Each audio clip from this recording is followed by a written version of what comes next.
Bar ಬೇಡ. ನಮಗೆ ಬೇಕಾಗಿರೋದು ಶಿಕ್ಷಣ, ನಮಗೆ ಬೇಕಾಗಿರೋದು ಒಂದು ಒಳ್ಳೆ ಸ್ಕೂಲು, ಲೈಬ್ರರಿ, ಇಲ್ಲಾಂದರೆ ಒಂದು ಗ್ರೌಂಡ್ಸ್. ಇಲ್ಲಿ ಪಕ್ಕದಲ್ಲಿ ಗ್ರೌಂಡ್ಸ್ ಇತ್ತು, ಅದು ಕ್ಲೋಸ್ ಮಾಡಿಬಿಟ್ರು. ಈಗ ಆಟ ಆಡೋಕ್ಕೂ ಒಂದು ಜಾಗ ಇಲ್ಲ, ಹುಡುಗರಿಗೆ ಆಟ ಆಡೋಕ್ಕೆ ಜಾಗ ಇಲ್ಲ.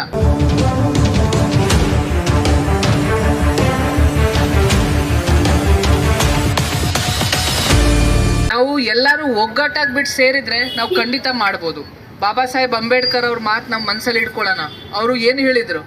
ಶಿಕ್ಷಣ ಸಂಘರ್ಷ, ಶಿಕ್ಷಣ ಸಂಘಟನೆ ಸಂಘರ್ಷ. ನಾವು ಅವರು ಹೇಳಿರೋ ದಾರಿಯಲ್ಲಿ ಹೋಗೋಣ.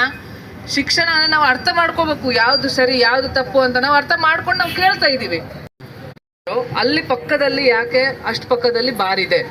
ಎಲ್ಲಾದ್ರೂ ಹೋಗಿ, ಬೆಂಗಳೂರಲ್ಲಿ ಇಲ್ಲಿ ಮಾತ್ರ ಅಲ್ಲ, ಎಲ್ಲಾದ್ರೂ ಹೋಗಿ, ಎಲ್ಲಿ ಯಾರು ಬಡವರು ಕೂಲಿ ಕಾರ್ಮಿಕರು ಅವ್ರು ವಾಸವಾಗಿದ್ದಾರೋ ಪಕ್ಕದಲ್ಲೇ ಯಾಕೆ ಬಾರ್ ಇದೆ ಅಂತ ನಾವು ಪ್ರಶ್ನೆ ಕೇಳಬೇಕು. ಚೆನ್ನೈ ಅವ್ರು ಹೇಳಿದ್ರು, ಆ ಒಂದು ಬಾರಲ್ಲಿ ಬನ್ನಿ ಬನ್ನಿ ಅಂತ ಆ ಥರ ಕರ್ಸ್ಕೋತಾ ಇದ್ದಾರೆ. ಬಟ್ ಯಾವುದಕ್ಕೆ?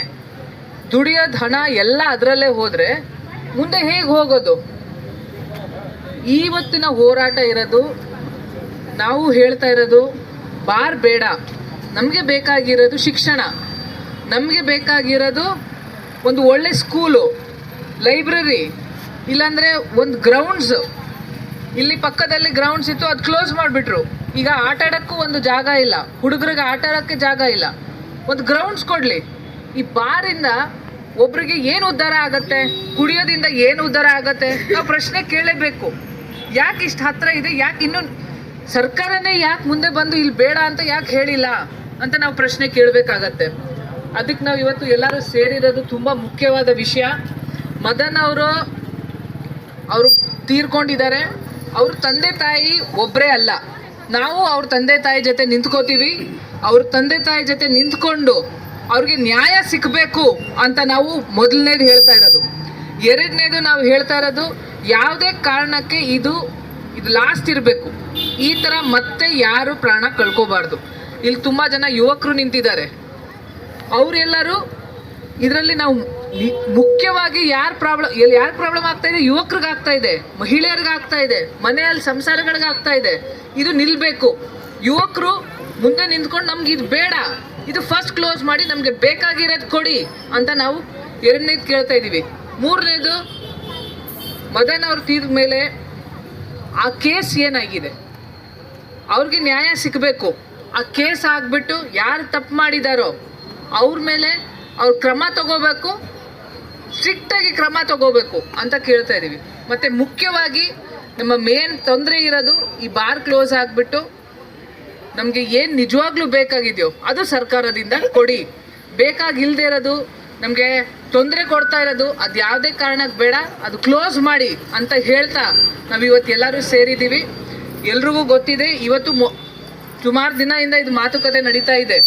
ಇವತ್ತು ನಾವು ಶುರು ಮಾಡ್ತಾ ಇದ್ದೀವಿ. ಇವತ್ತೇನು ಕೊನೆ ಅಂತ ಅಲ್ಲ, ಶುರು ಮಾಡ್ತಾ ಇದ್ದೀವಿ.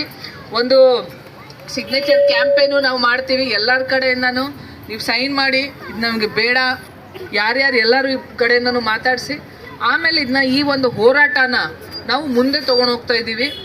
ನಾವು ಎಲ್ಲರೂ ಒಗ್ಗಟ್ಟಾಗ್ಬಿಟ್ಟು ಸೇರಿದ್ರೆ ನಾವು ಖಂಡಿತ ಮಾಡ್ಬೋದು. ಬಾಬಾ ಸಾಹೇಬ್ ಅಂಬೇಡ್ಕರ್ ಅವ್ರ ಮಾತು ನಮ್ಮ ಮನಸ್ಸಲ್ಲಿ ಇಟ್ಕೊಳ್ಳೋಣ. ಅವರು ಏನು ಹೇಳಿದರು? ಶಿಕ್ಷಣ ಸಂಘರ್ಷ, ಶಿಕ್ಷಣ ಸಂಘಟನೆ ಸಂಘರ್ಷ. ನಾವು ಅವರು ಹೇಳಿರೋ ದಾರಿಯಲ್ಲಿ ಹೋಗೋಣ. ಶಿಕ್ಷಣ ನಾವು ಅರ್ಥ ಮಾಡ್ಕೋಬೇಕು, ಯಾವುದು ಸರಿ ಯಾವುದು ತಪ್ಪು ಅಂತ ನಾವು ಅರ್ಥ ಮಾಡ್ಕೊಂಡು ನಾವು ಕೇಳ್ತಾ ಇದ್ದೀವಿ. ಸಂಘಟನೆ ಮಾಡ್ಕೊಂಡು ನಾವು ಕೇಳ್ತಾ ಇದ್ದೀವಿ.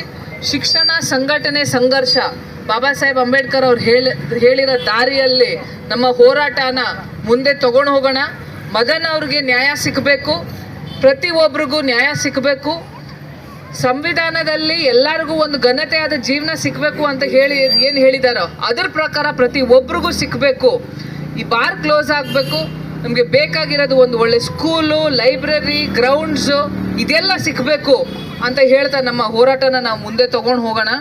ಇದು ಮೊದಲನೇದು. ಇದನ್ನ ನಾವು ನಮಗೆ ಗೆಲುವು ಸಿಕ್ಕೋ ತನಕ ನಮ್ಮ ಹೋರಾಟ ಮುಂದೆ ತೊಗೊಂಡು ಹೋಗೋಣ ಅಂತ ಹೇಳ್ತಾ ನನ್ನ ಮಾತು ಮುಗಿಸ್ತೀನಿ.